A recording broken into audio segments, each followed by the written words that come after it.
বাংলাদেশ এতদিন তাদের শক্তি সংগ্রহ করে রাখছিল যাতে ভারত সহ বিভিন্ন দেশকে ভয়ে ভয়ে রাখতে পারে। কিন্তু ভারত এবার নিজেদের আসল খেলা দেখালো, কারণ তারা নিজেদের তুরুপের তাস বাঁচিয়ে রেখেছিল। সম্প্রতি বাংলাদেশ তুরস্ক থেকে অত্যাধুনিক ড্রোন সংগ্রহের চুক্তি করেছিল, যা আঞ্চলিক প্রতিরক্ষা ভারসাম্যের ক্ষেত্রে নতুন মাত্রা যোগ করেছে। তুরস্কের ড্রোন সাম্প্রতিক সময়ে বিশ্বব্যাপী কৌশলগত ক্ষেত্রে গুরুত্বপূর্ণ ভূমিকা পালন করে, যা ন্যাটো সদস্য দেশ থেকে শুরু করে ইউক্রেনের মতো যুদ্ধক্ষেত্রেও ব্যবহৃত হয়েছে। এই ড্রোন চুক্তি ভারতের কৌশলগত পর্যবেক্ষণের কেন্দ্রবিন্দুতে উঠে এসেছে এবং জবাবে ভারত এক এমন কথা ঘোষণা করেছে যা বাংলাদেশের ঘাম ছুটিয়ে দিয়েছে। কিন্তু তারা এমন কি কাজ করেছে যা বাংলাদেশের এই ভয়াবহ ড্রোনকেও টক্কর দিতে পারে? বাংলাদেশ যে ড্রোন অর্থাৎ তুরস্কের ভয়াবহ শক্তি সবার সামনে তুলে ধরেছিল, তার সাথে টক্কর দিতে এবার ভারত রাস্তায় নামিয়েছে ইসরায়েলের অত্যাধুনিক হেরন ড্রোন। এটা মোতায়েনের পরিকল্পনা করা হয়েছে ইন্ডিয়া থেকে।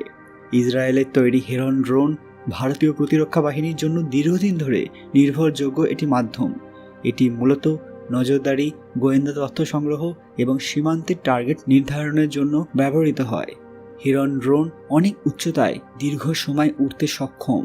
এটি 30 ঘন্টা পর্যন্ত অপারেশনাল থাকতে পারে এবং 30,000 ফুট উচ্চতায় কাজ করতে পারে।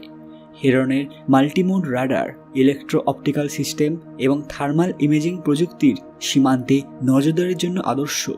হেরনের সশস্ত্র সংস্করণেও কাজ চলছে, যা ভবিষ্যতে টার্গেট ধ্বংসের জন্য অত্যন্ত কার্যকর হতে পারে। ভারত হঠাৎ এই সিদ্ধান্ত কেন নিল? আমরা সবাই জানি যে ভারত এবং বাংলাদেশের কূটনৈতিক সম্পর্ক অত্যন্ত মজবুত, তবে তুরস্কের ড্রোন বাংলাদেশের প্রতিরক্ষা ক্ষমতাকে বাড়িয়ে তুলবে, যা ভারতকে নতুন করে সীমান্তে নজরদারি ব্যবস্থায় জোরদার করতে বাধ্য করেছিল। তুরস্ক সাম্প্রতিক সময়ে দক্ষিণ এশিয়ায় তাদের সামরিক রপ্তানি বাড়ানোর চেষ্টা করছে। এটি ভারতের ভূ রাজনৈতিক কৌশলের জন্য নতুন চ্যালেঞ্জ তৈরি করেছিল। বাংলাদেশ সংলগ্ন উত্তর পূর্ব ভারতের রাজ্যগুলোতে সীমান্তবর্তী এলাকায় আরাকান আর্মি এবং অন্যান্য বিদ্রোহী গোষ্ঠীর কার্যক্রম ক্রমশ বেড়ে চলেছিল। হেরন ড্রোন এই অঞ্চলে গোয়েন্দা নজরদারি এবং নিরাপত্তা বাড়াতে গুরুত্বপূর্ণ ভূমিকা পালন করবে।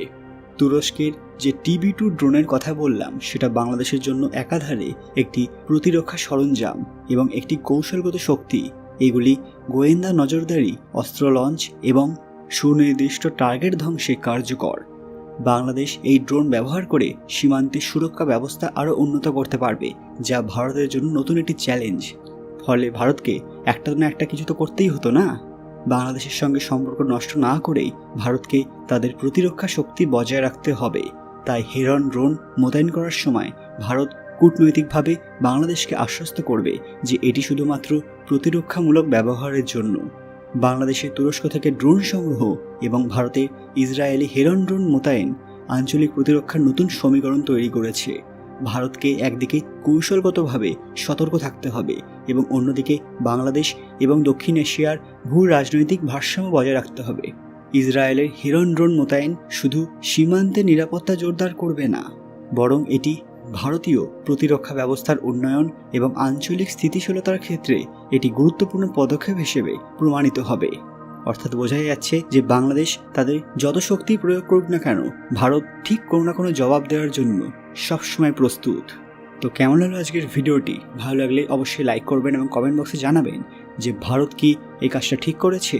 তারা কি বাংলাদেশের বিপক্ষে এত শক্তিশালী একটি ড্রোন ব্যবস্থাকে এনে সঠিক কাজ করেছে? আপনাদের মূল্যবান মতামত কমেন্ট বক্সে অবশ্যই জানাবেন। আজকের ভিডিওটি লাইক করবেন।